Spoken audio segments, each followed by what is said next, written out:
ආයුබෝවන් සවි kitchen YouTube channel එකට ඔයාලා හැමෝම ගොඩක් ආදරෙන් පිළිගන්නවා. ඔන්න අදත් මම රසම රස රෙසිපි එකක් අරගෙන ආවා. ඉතින් අපි බලමු කොහොමද මේ රෙසිපි එක හදාගන්නේ කියලා. ඔන්න ඔයා වතුර මිලිලීටර් 50ක් ගන්න මද රස්නෙන් අරගන්න.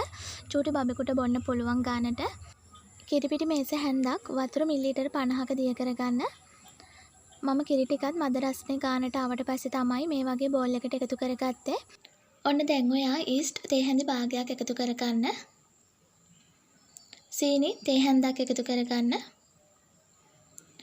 ඔන්න මම එක බිත්තරයක් අරගත්තා. ඒ බිත්තරේ හොඳට මෙන්න මේ විදිහට ගසාගෙන මේස හැඳි 3ක් විතර දාගන්න.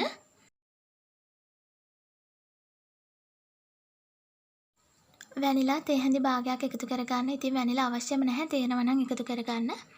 දැන් අපි මේ ටික හොඳට කලවම් කරගමු. ඔන්න ඔයා දැන් පාන් පිටි ග්‍රෑම් 200ක් අරගන්න. පාන් පිටි ග්‍රෑම් 200 මේ විදිහට එකතු කරගන්න. ඔන්න අද මම බනිස් 9ක් විතර තමයි හදාගන්නේ. ඉතින් ඔයාලට මේක වැඩි කරගෙන හදාගන්නත් පුළුවන්. මේ රෙසිපි එක දෙකෙන් වැඩි කරලා අරගන්න. ඔන්න මම දැන් එක්ස්ට්‍රා තේ හැන්දක් එකතු කරගත්තා. ඉතින් ඔයාලට බටර් තියෙනවා නම් බටර් එකතු කරගන්නත් පුළුවන්. ඔන්න දැන් අපි මේ විදිහට හැඳෙන් කලවම් කරගෙන ඩෝ එකක් විදිහට අනා ගන්න ඕනේ. ඉතින් මේ ඩෝ එක ටිකක් ඇලෙන ගතියට තියෙන්න ඕනේ. මම ඔයාලට අවශ්‍ය කරන පදම පෙන්නන්නම්. මේ විදිහට අනා ගන්න.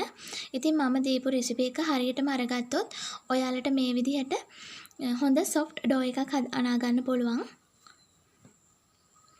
දැන් අපි ඩෝ එක ටිකක් ඇලෙන ගතිය තියෙන නිසා නැවත බටර් චුට්ටක් අතේ ගාගමු. ගාගෙන මේ විදිහට හොඳට නීට් කරගන්න. ඉතින් විනාඩි 5ක් විතර හොඳට නීට් කරගන්න ඔයාලා. ඉතින් ඔයාලට පුළුවන් බටර් අතේ ගාගන්න නැතිනම් තෙල් අතේ තවරගෙන මේ විදිහට ඩෝ එක අනා ගන්න. ඔන්න ඔයා ඩෝ එක දාගන්න භාජනයේත් බටර් ටිකක් හරි තෙල් ටිකක් හරි තවරගන්න.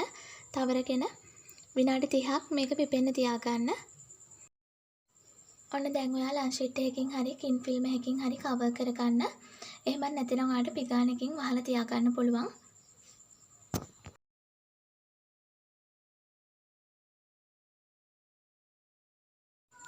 ඔන්න මේ තියෙන්නේ හරියටම පැය භාගයකට පස්සේ ඔයාලට පේනවා ඇති උඩට පිම්බිලා වගේ තියෙනවා. ඒ කියන්නේ ඊස්ට් හොඳ ඇක්ටිව් මට්ටමේ තියෙන්නේ. ඔන්න ඔයාලට පුළුවන් අතින් පොඩක් තෙරපලා ඇතුලේ තියෙන වාත බබළු ටික ඉවත් කරගන්න. ඉවත් කරගෙන නැවත විනාඩි 3-4ක් නීට් කරගන්න. ඉතින් අතේ තෙල් ටිකක් තවරගෙනම මේ විදිහට කරගන්න.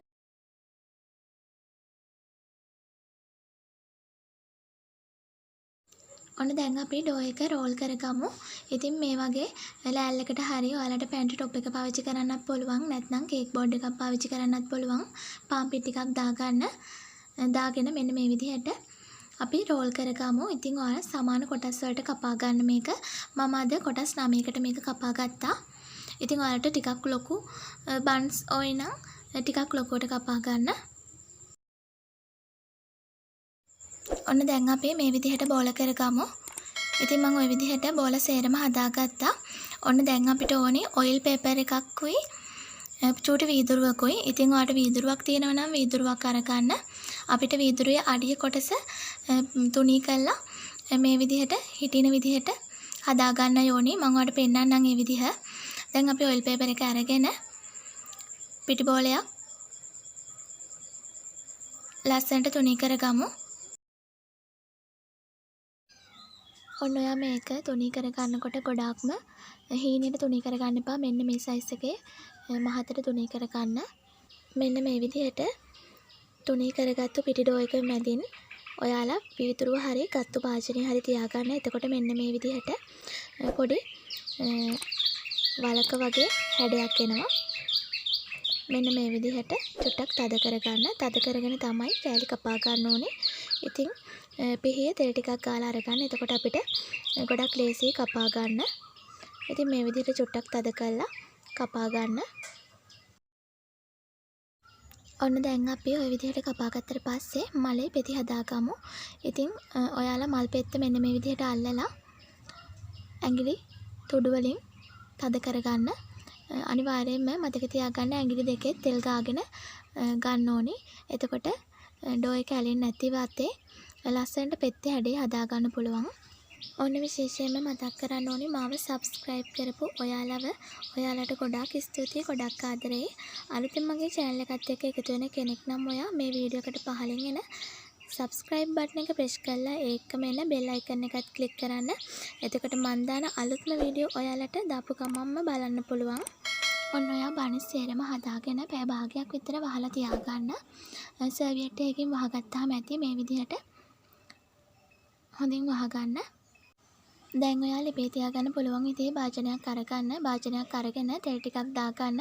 ඉතින් අපිට මේ බන්ස් බැද ගන්න තෙල් කාලයකට වඩා අඩුවෙන් තමයි යන්නේ. ඉතින් තෙල් ටික හොඳට රත් වුණාට පස්සේ ඔයාලට පුළුවන් බන්ස් එක ගානේ දාලා බැද ගන්න. ඉතින් ගොඩක් ලොකු භාජනයක් නම් ඔයාලට දෙක ගාන උනත් දාලා බැද ගන්න පුළුවන්. ඉතින් විනාඩි 3ක් 4ක් වගේ තමයි අපි මේක බැදගන්නේ. ගොඩ වෙලා බැදගන්නේ නැහැ. ඉතින් මේ විදිහට බන්ස් එක දාලා විනාඩියක් විතර යනකොට ඔයාට පුළුවන් මේක අනිත් පැත්ත හරවගෙන ඔයිල් පේපර් එක ගලව ගන්න.